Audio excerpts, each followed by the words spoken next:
quand on voit le groupe, voilà, on s'attend à ce que donc on finisse dernier, mais le foot, ça se joue sur le terrain. Donc il y a les favoris, et puis après, donc il y a ce que vous montrez sur le terrain. Donc aujourd'hui, nous on n'a rien volé parce qu'aujourd'hui on a 3 victoires.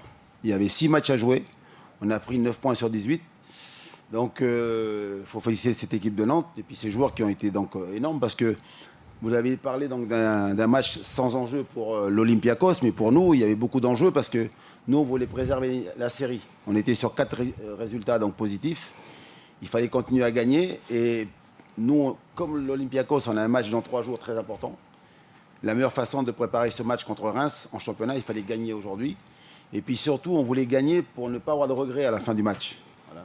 Et puis on est content et je félicite aussi l'équipe de Fribourg qui ont été sérieux, qui ont fait ce qu'il faut pour garder donc, voilà, le suspense jusqu'au bout. Donc, mais à l'arrivée, donc, on a gagné parce que donc, on a fait une deuxième mi-temps bien meilleure. Je reconnais que la première mi-temps, elle n'est pas bonne. Voilà, on ne fait pas une bonne première mi-temps, mais la deuxième, elle est superbe. Et ça nous, l'Olympiakos a eu 0 situation et nous, on a marqué 2 buts superbes qui ont donné la victoire et la qualification pour la Ligue Europa.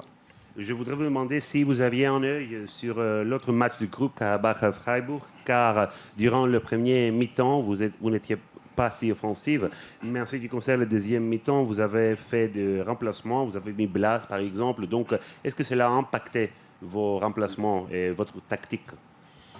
Non, il est vrai qu'on a fait une première mi-temps très pauvre. Techniquement, on a eu beaucoup de déchets, voilà, et puis surtout, donc, on a subi beaucoup. Et c'est vrai que l'Olympiakos aurait pu mener au score à la mi-temps. Par contre, nous, on n'a pas joué en fonction donc, de Fribourg et Karabakh, surtout pas. Nous, on voulait surtout gagner pour ne pas avoir de regrets. Et on aurait donc aujourd'hui gagné, et puis Karabakh serait passé. Pour nous, on n'aurait pas eu de regrets, on aurait sorti donc, la tête haute de la Ligue Europa. Donc voilà, donc, et puis après, c'est vrai que la deuxième mi-temps, on a plus posé le jeu, on a plus mis du temps pour préparer notre jeu.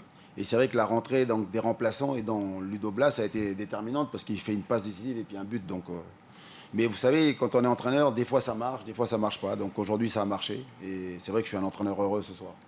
Quelles sont vos ambitions pour la suite au niveau européen, pour Nantes, bien sûr? Ben, nous, on est une équipe, on est des nains. Vous savez, les nains, on est tout petits, donc on va surtout continuer à découvrir et à apprendre de cette compétition. Mais la priorité pour nous, c'est bien sûr le championnat.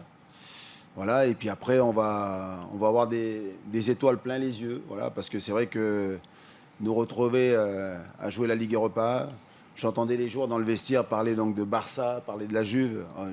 Nous, on n'existe pas. Donc c'est pour ça que oui, on va continuer à rêver surtout.